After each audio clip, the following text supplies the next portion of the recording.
and I am joined by Reagan Reese of the Daily Caller, White House correspondent, friend of the show. Thank you for coming back. Thank you for having us in your little of in your welcome. hut. Look, it's an extraordinary event in many ways, quite unlike the scale of anything you see anywhere really outside of America. Last couple of days we've been talking about the legacy of Charlie Kirk and what it all means, and we can't escape the fact there's been a bit of a dust-up here. Yes. And almost a sort of quite tense atmosphere on the stage as various speakers are trading blows.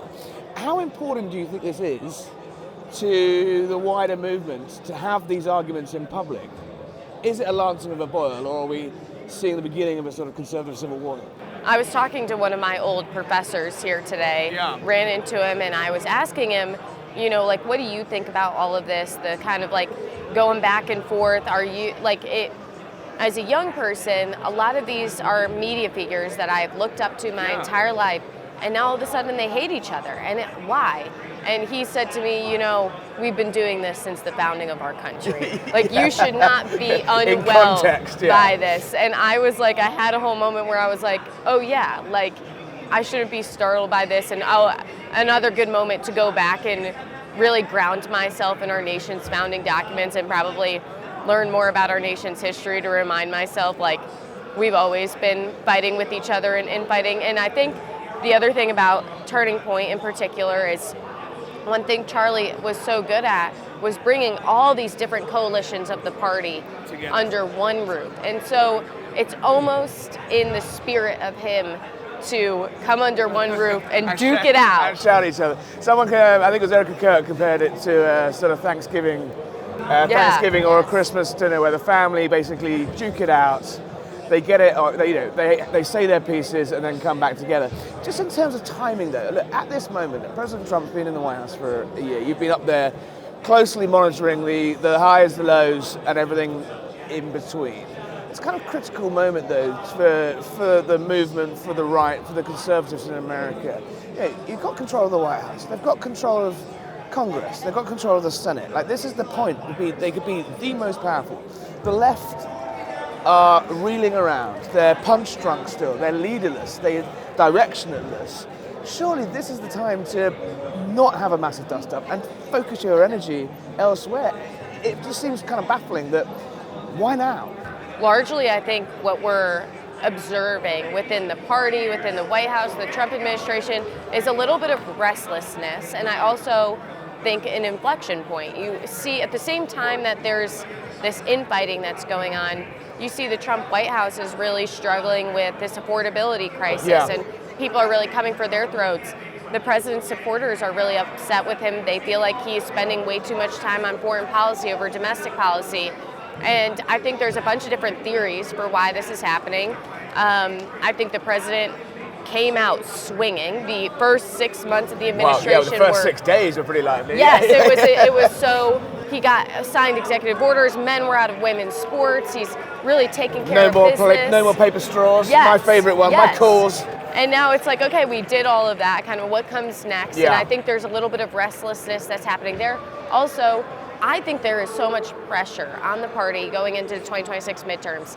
2024 election, almost every area of the country shifted to the right. Yeah. And everyone was like, look we really own the country. And now people are predicting that it's not going to be so great for Republicans in 2026. And so how do you deal with that and prove to people that, no, we are back, we're going to win, we're going to keep capitalizing on this, I think is another thing that's happened that is just really. Do you think the White House has woken up in time? You know, obviously, the president was in North Carolina last night. He was in Pennsylvania the night before. He did the national address to the nation.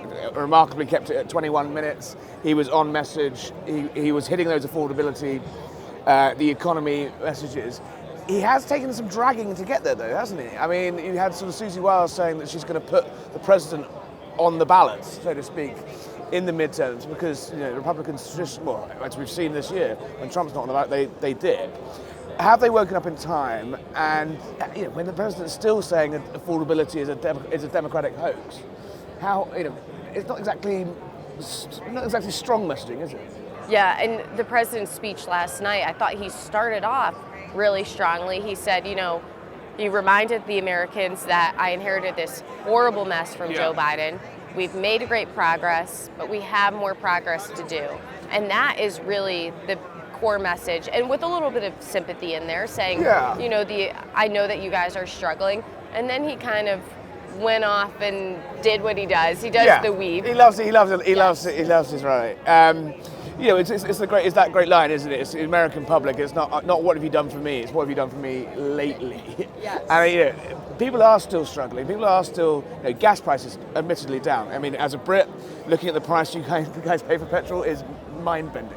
So that, you know, that is firmly in the win column. But, you know, food inflation, groceries, healthcare costs are all still going up. Is it going to come down to in 26? The fact is that people are, you know, were promised this great golden age, and it's not delivered.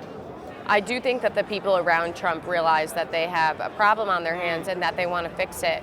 I always look to Deputy Chief of Staff James Blair and his comments that he's making, and he has talked about the economy and that they know that they need to fix it if they want to kind of turn the president's approval rating around, turn their chances around in 2026, and that they're working on it. There's also a really strong belief that Americans are going to start to feel the impact of Trump's economic policies. Scott Bassett saying in a few months. Springtime boom is coming. So you can see the kind of plan falling into place of, you know, the economy starts to pick up in September. I hate the phrase, but, you know, it starts to trickle down into people's daily lives by November, and away they go. The other big election I want to talk to you about is the fact that the firing gun has already been started now on the 2028 presidential election. JD Vance is flying in imminently. Erica Kirk, you know, formally said on the stage, day one, the might and the organizational heft of Turning Point will be turned to electing JD Vance. Marco Rubio, nominally his, you know, not only a more senior politician, a more experienced politician, telling Vanity Fair this week that JD will be the nominee and he'll have his full backing. A tiny bit of wriggle room there, I think, to run. He's got this place stitched up, right? I know. I was talking to Tyler Boyer yesterday of Turning Point, and I kind of asked him, like, did you know this was happening? And he was like, well, of course I knew it was happening. Yeah. But the way he essentially explained the decision to endorse JD on stage and to throw Turning Point behind JD was that the Democrats are still kind of trying to figure out who's their guy. Can Gavin Newsom really keep up this momentum for the next 2 years? Just keep Is it going to be, yes, literally. Will Jasmine Crockett suddenly decide she's going to run for president, or Kamala Harris, or AOC? I mean, Kamala, come on, do it again. And I could watch that. I could watch that awesome. All over again. It would be so awesome. And he was like, you know, we decided early in the 2024 election that Trump was going to be the guy, and that helped Republicans seem stronger. Don't you draw quite a big target on JD's sort of back? You know, you don't want to be the front runner for 2 to 3 years is a long time to have rocks thrown at you. It is a long time. I do think there's something to be said, though, about kind of picking the guy and getting to unify him around. Yeah. I think that's an interesting theory, and that they're going to try to make. Obviously, a lot of the flame war, whatever we're calling it, Thanksgiving dust up, Christmas bust up, mashed potatoes flying everywhere. A lot of that is obviously projecting onto the direction of the party in 28. I mean, the race is on. Is it also an attempt, perhaps, to try and maybe even avoid having a primary? If Rubio and Vance can come to some sort of agreement that they are the ticket, I mean, is anyone really gonna go through all of that?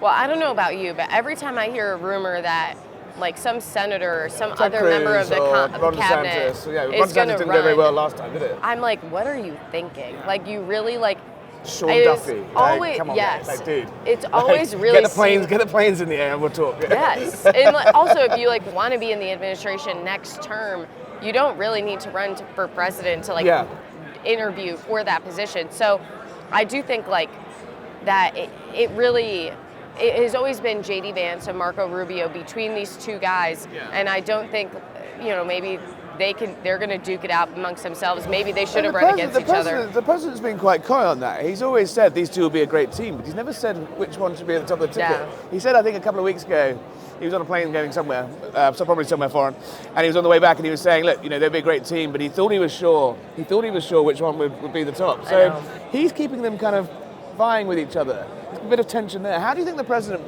the guy loves the limelight, we know that. He built MAGA through the sheer force of his own personality, his own unique politics. How, you see him up close every day, how do you really think he's going to handle the next couple of years? No one's saying lame duck yet, but if they lose the midterms and then he's got 2 years of battling off fresh impeachment committees and all of that jazz, how's he going to handle having a sort of young Turk take what's his and run with it? Well, maybe he'll try to figure out a way to run in 2028 if he doesn't take it well. I don't know. I think that the president's definitely worried about his legacy and the impact that he makes. I think it's going to be hard for the party and for the president to move on from him. What happens beyond President Trump? Where does President Trump really go after the White House? Does he go back to Trump Tower in New York? Is it Mar-a-Lago? Does he keep still going to be a king? truthing? He's still going to be the Kingmaker, right? Yes. He's still, I can't Well, imagine will him. he? I don't know. I can't imagine him going quietly into the night. Or I maybe know. he'll go and run the Trump Kennedy Center. And he makes, that's a great point. He makes those truth socials, and will we all drop everything that we're doing to read those fiery truth social It is so posts when funny. he puts them out? You can always tell if you're at dinner or you're always, you're out and about in DC. You can always tell who the journalists are because they all Truth Social pops up on the phone and they all suddenly. I keep my phone. I get the alerts. Yeah. I keep my phone right next to me at all times, and I'm like always checking it. And I'm sure people are like, "This girl's rude," and it's like, no. It's basically a newswire. Yeah. My life revolves there was around that Donald Trump. Friday night where he did like sort of 300 posts. Yes. All in one go. The phones were just blowing up. Yeah, and it's like, how do I have to like scroll through all of them to find the important stuff? He's bombing your phone. Yeah. So JD Vance is speaking tomorrow. Do you expect him to acknowledge the rift? It'd be quite strange for him to come here and ignore the biggest story, apart from him being the biggest story. The other biggest story that the movement has traded some pretty vicious personal blows. He's gonna have to. Is he going to call for unity? Call for calm? Do you think? He will totally talk about it. He's so savvy like that. I think he's so good in the way that he is an orator, but also he's funny. Whenever he's on Twitter and he's like posting those memes, and so I do think maybe he'll address it in a humorous way. Do you think he has the same force of personality though to keep this movement together? Because Trump built the movement that also kept the right together on side in 2024, and also made those gains into more moderate swing voters. Do you think Vance just has that force of personality enough? Ben Shapiro said earlier in this conference that he thinks Vance will have to build his own coalition up. I think that is a really wise point. President Trump really made a coalition Trump that is MAGA, no one else can. Yes. Don't try and recreate it. And you're going to have to build your own thing and motivate people out to the polls for you, not because you're Donald Trump's prodigy or the next one he anointed. And so, I don't even know if it's a sense of really having to unify the party or keep everything together. It's kind of building something up that's specific to you. Well, we will see how he does tomorrow. Reagan Reese, White House correspondent. Thanks for joining us. Thanks and for happy Christmas. having me. Merry Christmas. Yes.